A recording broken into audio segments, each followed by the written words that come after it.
Hindi ito ang turo ng aking ama, kaya hindi ko alam kung saan to nanggagaling at hindi ako papayag ng ganito. Higit sa lahat, hindi ko talaga maintindihan kung ano ang nangyayari at sino ang namamahala sa palasyo na imbes na tutukan ang sadyang problema ng bansa kung ano-anong pinapasukan na paghihigante at pang-aapi.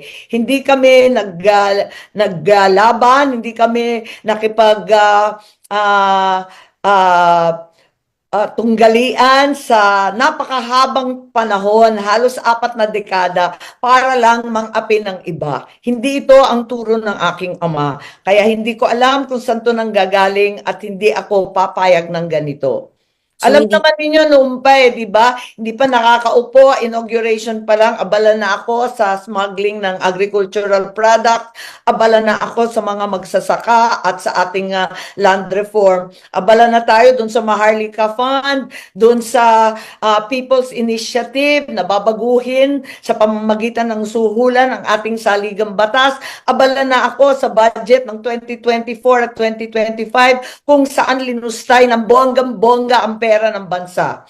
Kaya hindi ito bago at siguro maintindihan na lamang ako na hindi na tama ang landas ng administrasyon na nanghihinayang talaga ako. Para sa akin, malaking trahedya sa amin to.